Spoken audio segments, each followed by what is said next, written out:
Hello, my friend. Stay a while and listen.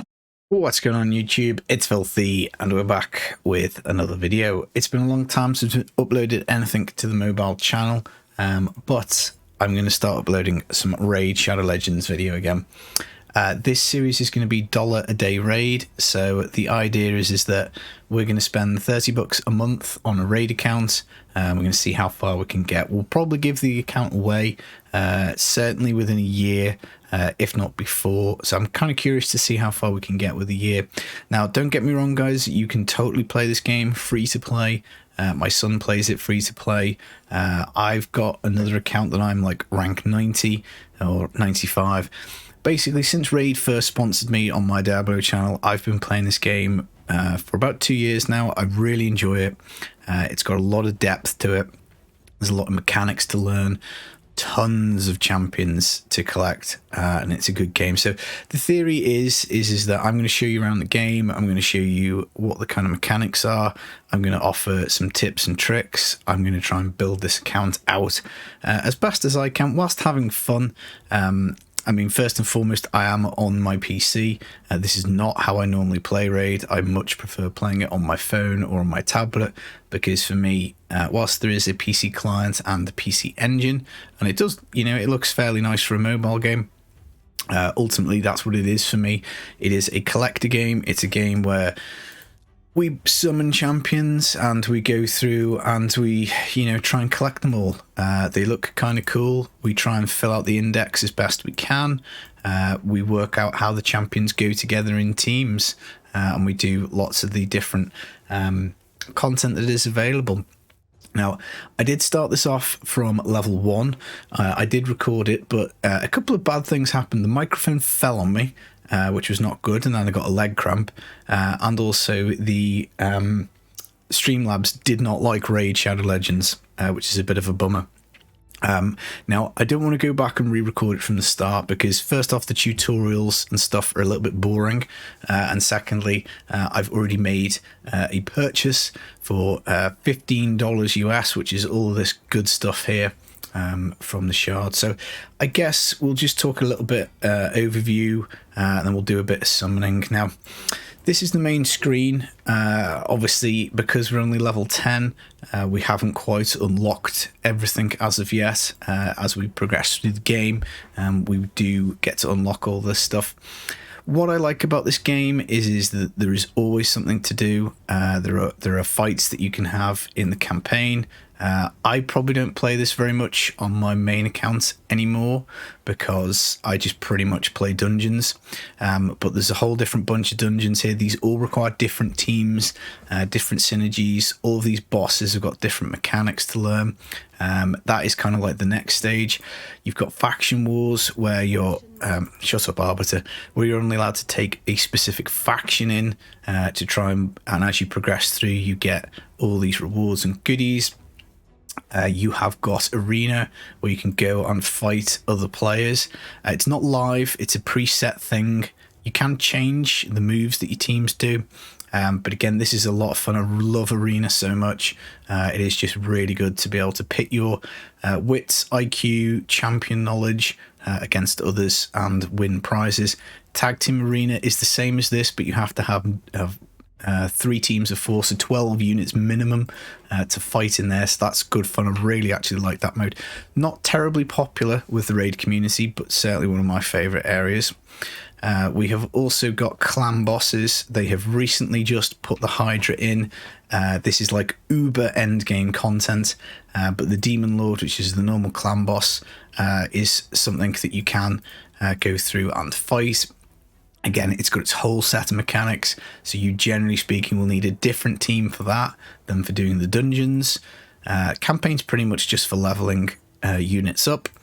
And then we've also got the Doom Tower, which again is another fantastic addition, and this is like a scaling tower with 120 levels of all different types of enemies that you have to go through normal and then on a much harder difficulty. The bosses are very difficult, very complex, lots of mechanics, lots of synergies. You've got to, you know, understand the game, you've got to understand the champions, what they do, and honestly, the depth here for a mobile title, it is excellent. Now, don't get me wrong, it is pay to progress. You know, if you put money into this game, you will progress at a faster rate, but you 100% can play this game free to play. Your resources will just come a little bit slower. You'll just have to be a little bit more judicious with how you spend the resources, which the main ones we've got are energy. The game does work on an energy system. I rarely run out. I don't really put much into the game. On my main account, I put about £10 a month in at the moment, and I never run out of energy. I've always got plenty. You've got arena tokens, you've got silver, you've got gems, and it's a question of balancing these things to try and get the most done that you can. There are missions to do to get Arbiter, which is a fantastic champion. I use it every day on my main account. One of the best champions in the game. I don't have this guy yet. This is really hard to get this done. But I like the fact that there's this really big progression from day one on the account. You know, it could take you, even if you put a decent amount of time in, it could take you a full year, maybe longer to get to the end of the game. It is very grindy. Now, I personally like that. I like that there's lots of grind, lots of little things to collect, little dopamine hits here and there. I like the fact that there are hundreds and hundreds of champions to collect, all with different kits, all that synergize with the skills differently with other champions. And as I say, just the depth of this game, has surprised me. I instantly quite liked it when I started playing it. The pop-ups to try and get you to spend are really annoying. But once you get your brain around the fact that all you have to do is click off, look at it, decide whether you want to buy it. If you're free to play, just close all of them. You don't even have to think about them. But other than that, other than the spam of this game, obviously trying to encourage you to buy things, it is a fun game. I really, really do like it, and that's why I'm going to make this series, because I like making stuff about games that I like. Now, obviously, Diablo 3, I love. That is a obviously very engaged game. This is a bit of both. There is an awful lot of multi-battle stuff that you can do. So if you've already beaten something, you can just stick it on what's called a multi-battle, and the game will run it through for you. That means you can set the game up, play it for 30 multi-battles or whatever, and then you can go and do something else. So you don't have to, there are some idle aspects to it. Playing it yourself, obviously, it makes it easier, more engaging. That can be fun. Some people like sorting out all the skills themselves, some people don't. Generally, I tend to also everything except for arena, if I'm going to be in for a tough fight, or if I'm going to be in a tough tag team fight. Doom Tower, a lot of that you have to kind of do yourself, because again, it's all about the synergies when you use things. Clan Boss is a long fight, so that's one you want to do on auto. And then Hydra, that is probably a manual job, but again, this is very new, so we're just getting into it. Now, I've downloaded the game with a code from a YouTuber, which is always worth trying to get your hands on, and because of that, we actually got, if we go to our champions, a Tyrell, and this he's just a fantastic epic. As I said, I've played through a couple of levels of the campaign, and I've done some of the daily quests, and that's kind of where we were up to. Now, the basic concept of the game is the heroes are split into what's called affinities. So you've got magic, which is the blue affinity, you've got force, which is the red affinity, and then the spirit, which is green. There is another affinity, which is void, and the way it works is it's like kind of rock, paper, scissors. Blue is strong to green, green is strong to red, red is strong to blue, and conversely, green is weak to blue, blue's weak to red, red's weak to green. So you have chances to not land debuffs. So normally speaking, you might have a kit that does something nasty to the, one of your skills of your character might do something nasty to the under the team. If you get what's called a weak hit, which I think is like about a 1 in 3 chance, you won't be able to do your nasty stuff, your big moves. So that's why voids are kind of good to get your hands on, because they're not weak to anything. So you know there's a bit more consistency. But by the same token, you know, if you're got a level with a load of greens in, you can take a load of blues and beat up on the greens. Same for the reds. You can beat up on blues, so on and so forth. Just some basic tips, I think, that I've gone through. So anything 4-star gear wise, like champions, you beat levels, you get gear, you put it on your champions, it improves their stats. My head's in the way for that a little bit. Let's see, can we just turn me off for a little bit? Where is the video? There we go. Right, so in terms of the stats, you've got HP, attack. Some champions are attack based, like this one here, Kale. He is attack based, so he does more damage because his skills are based on attack damage based on ATK, which is attack. You have got defense, which is damage mitigation. So the higher this figure is, the less HP you will lose when you get hit. So obviously toughness is like a combination of HP and defense. Speed is how often the champions will go. It's a turn-based game. So in a battle, people have got a turn meter. You've got a chance for a critical strike. So at the moment, that's 21%. You do extra damage if you land a crit strike, so crit damage. Resist basically means that somebody tries to put a debuff on you, which might be to reduce your defense, reduce your speed, to crowd control you with a stun so that you don't get a go. If your resist is high enough, you can resist the debuff. And then accuracy is for landing your own debuff. So if you want to stun somebody, poison them, reduce their defense, reduce their speed, weaken them, you need accuracy to land it. Now, it's a check. There's a random 3% chance either way that it won't work. So if you have 0 accuracy and you attack somebody with 1 billion resistance, there's still a 3% chance you'll land. Same goes the other way around. If you've got 1 million accuracy and 0 resistance, there's still always this 3% random chance that it just won't work. It's one of those quirks of the game. It can be frustrating when it doesn't work, but I think it's kind of okay because it's got that little bit of randomness to it. Resist and accuracy both can be very powerful. They can also kind of not really be used too much. It just kind of depends. Right, let's turn me back on. What else have we got? Right, Tyrell is a good example. He is a defense-based champion. Defense and HP-based champions, like this guy, the Corpulent Cadaver, who we got out of our blue shard, incidentally, is HP-based. They're generally better to start off with because as you increase his HP, he becomes harder to kill. He'll then do more damage. Same goes for Tyrell. The higher you get his defense number, the more damage mitigation he has, but also the harder he slaps people when he does his moves. So that's kind of it. We may as well stick that on him just to complete up our set. Right, what else did we do? When you start off, you will get put into a novice tournament where you get points for doing pretty much anything. Tournaments, you don't really, at some point you will need to win some to get some gear. There's a special gear set you can only get for tournaments. Again, another cool thing to participate in. These can fall into the pay-to-win category, so you have to be careful. Don't let your ego get in the way. But the way these work is on the right-hand side, you've got fixed rewards.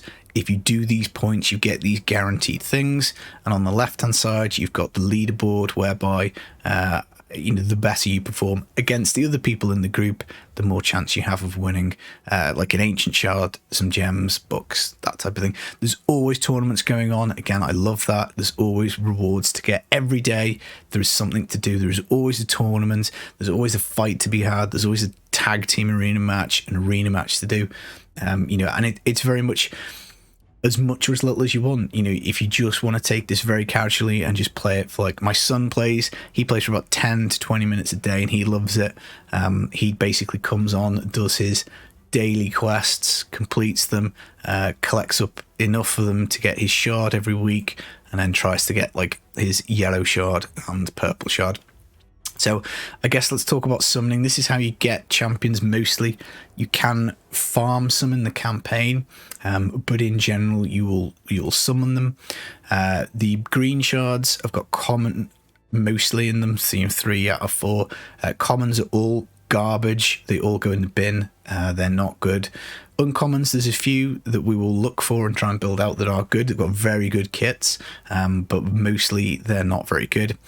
Rares, obviously you can get a rare out of a green shard. You know, it's like 3 out of every 200, so not many, but you could get somebody good. Some rares you can still use at the very end of the game. I've got rares that I still use 2 years later. Obviously, as you progress, you move on to epic champions and then legendary. Some epics are better than some legendaries. Some rares are better than some legendaries. It just depends on the kit, so the skill set that the champions have.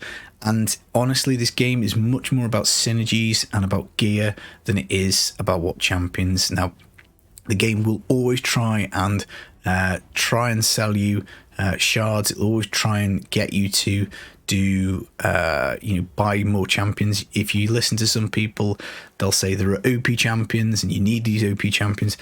I think that's garbage. You don't. You just need a little bit of game knowledge. You need to know how the synergies work. You do, obviously better champions make life easier. There's no point saying that they don't. But yeah, you don't need top tier champions to do everything. There's no paywall. There's no content that you cannot do just by playing the game, opening shards, and working with what you get. The game puts a very high price on these void shards. So an ancient shard is a blue shard that has a guaranteed rare in it. It can be an epic, and it's got a very small chance of being a legendary. Sometimes they'll do events where the epic rate and legendary rate will be doubled. That's normally when you want to open your shards because you're just getting better champions for the same shards. Voids are very hard to come by. The game is really limiting you on these. They're not easy to get. I think they're totally overrated. There are some absolutely baller void champions, some of the best champions in the game, as you would expect, are void affinity, but you don't need to sweat it. You don't need voids to complete the content. Sometimes they will just help. Again, it's exactly the same as an ancient shard, but the game will try and tell you that voids are about 6 times more important than ancients. Again, I'd say that's not true. They are more helpful because you can't get any weaknesses on the affinity, but they're not the be all and end all. And then a sacred shard, the holy grail, the one that we all love, the yellow shard, which generally has got a guaranteed epic in it and generally has a 6% chance of a legendary. But when you start the game, to try and encourage you to buy shards, I guess, they give you double chances to start off with. There's a bunch of champions that you can only get through daily login rewards, so you can't summon them, and there's a load of stuff there. Now, in the moment, we've got the simple chase on. So this is a legendary champion that everybody can get. You just have to play 7 days. It doesn't have to be consecutive, and you get this dude who I think is a CSGO player. I've got him on my main account. I'm not using him on my main one, but my son has got him on his account, and he loves him. He is good. He does look good. We're going to pick him up, obviously. 7 days. You get all this gear as well, for logging in, which is nice. The daily login rewards, again, these are infinite. You start off on this screen. There's champions, there's shards, there's energy, void shards, some accessories. These 2 champions are crap. This one's really good. She's one of the most underrated champions in the game. We'll definitely build her out. But yeah, as I say, there's always something to do. You've got the missions to do, which we talked about, quests to do. There are challenges to fill out. These don't last very long, but again, there's some decent rewards like shards, books, all this type of stuff to go through. And I'll probably look to play for about an hour a day. Again, if you get to 3 hours, you get a arena refill. You can just leave the game on at AFK if you want, and that'll get that boxed off. Arena, again, is something to get involved in. All this stuff is fun. It's all important. It is all pretty good. I think that's probably enough of a basic overview. As I say, the concept's going to be, we've got 30 quid to spend. Let's open these shards. Now, initially when the game starts, you want to be opening all of your shards because to start off with, your champion pool, your roster is very small. The more champions you get with different kits, different synergies, the more options open out, the further you can get with faction wars, the further you can get with just any content in the game. So initially, you probably want to be opening up, as many shards as you can. Now, once you've got, I don't know, somewhere in region 5 to 10 champions, you then want to start saving them for the double events, because you will get an awful lot further. Sometimes they do have summoning events on, where you get rewards like this for popping shards. That just kind of depends. But I think, what the hell, we may as well go for it. We may as well see who it is we're going to get on the Sacred Shard. Is it going to be purple or is it going to be yellow? It's making us wait. Long, nervous wait. Huh. It's going to crash. This is a great advert for the game. Oh, here we go. Epic. Geomancer. Wow. He's actually really good. Really good for clan boss. So decreased accuracy. This is like a debuff. So you hit somebody. You can invest bucks into the dude. Bucks is super hard to come by. But you can, reduce the enemy's team accuracy, so it's harder for them to land buffs on you. You can do remove buffs, so that's like strips them away. Again, you got HP burn, and he's got like a reflect damage, so he's great for clan boss. So that is just fantastic. He's a crack and pull. Like, he's not a legendary, so but yeah, very good. Let's see who we get out these voids, and then we've got a few people to build. You have to forgive me if I scream if we get somebody good. Dilgolt, this dude is a dwarf. I haven't built him on my main account. He's a newer champion. He's got decreased speed on his A1. That's quite good. Attacks all enemies 2 times. Again, decreased accuracy. That can be a very useful buff. And attacks 1 enemy 3 times. Each hit has a 40% chance of decreased defense for 2 turns. So yeah, he's pretty good actually. He looks decent.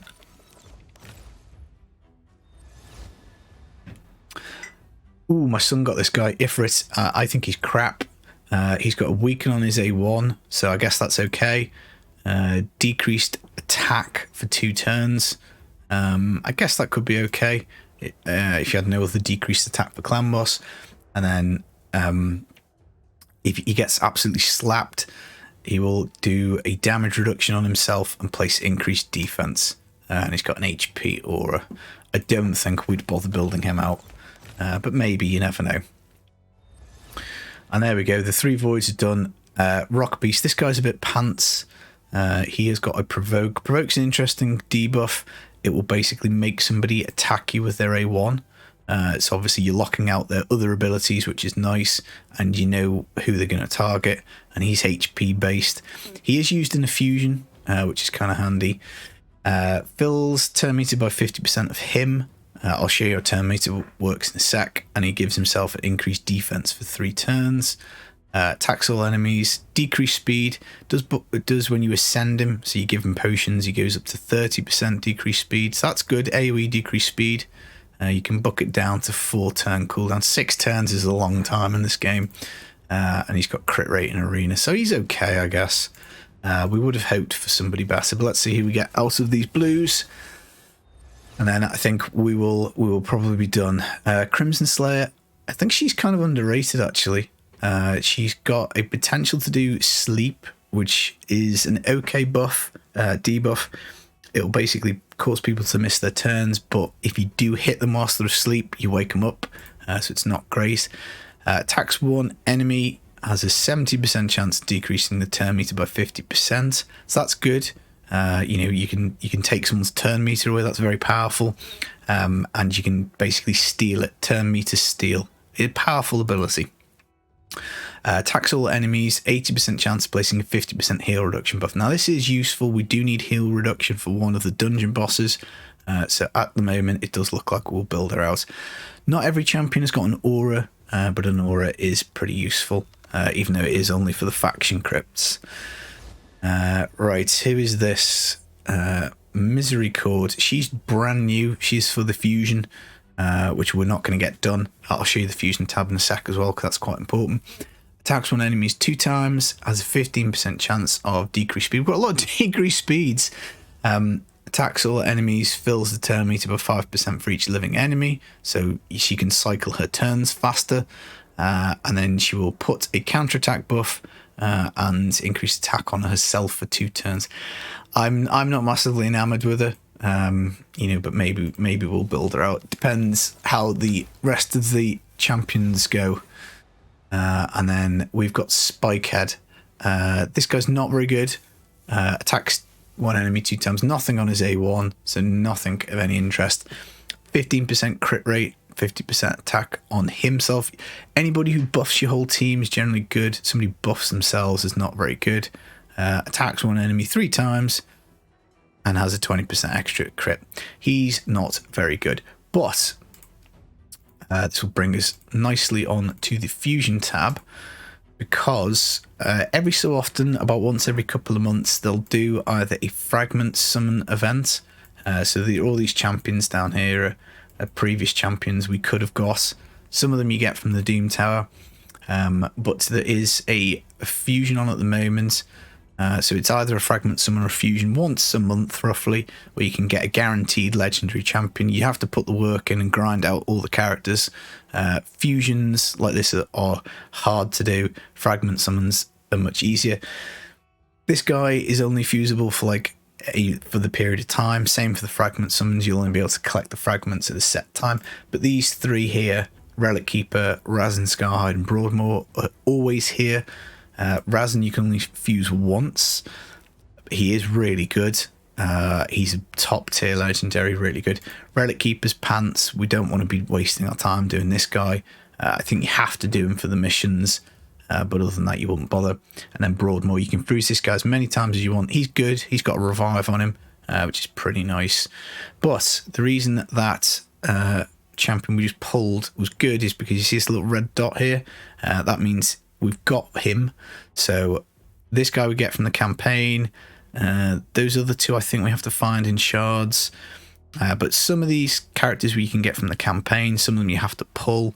But it's basically one piece of the, if you think Razin breaks down into 4, 8, 16 pieces, we've got one of them already. So, you won't get rid of this guy, you won't feed him.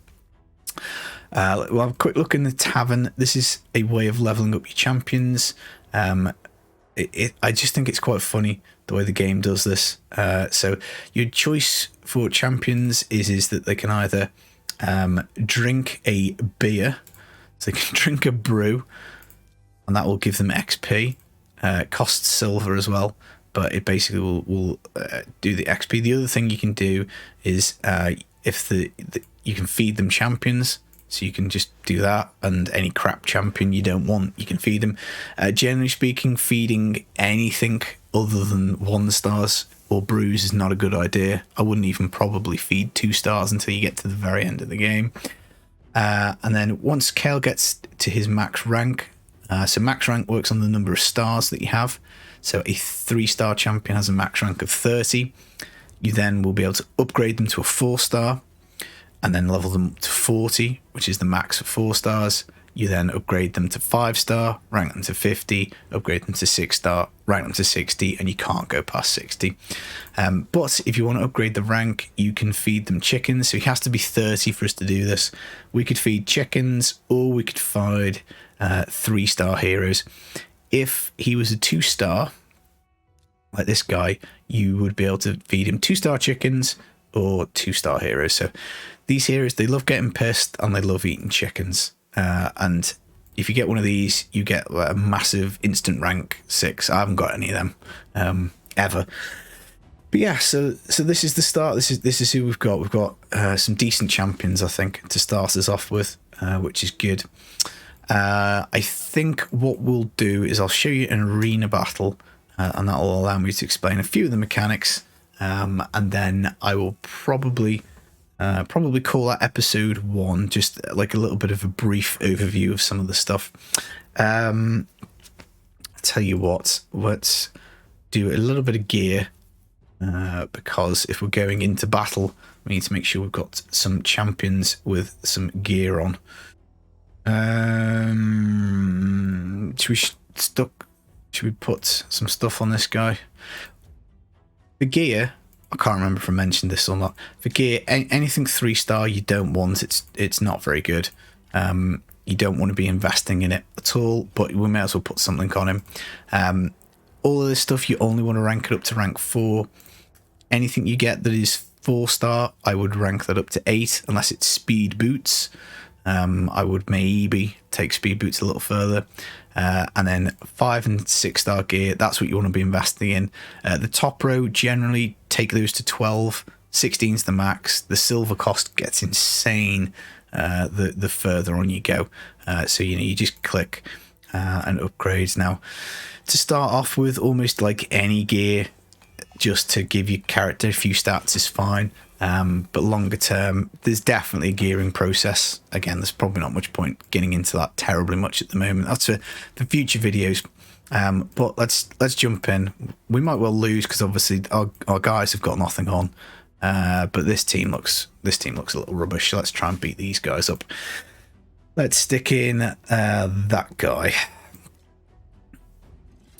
So the way this works is when you pick a defense, you can choose the order that the guys hit their abilities.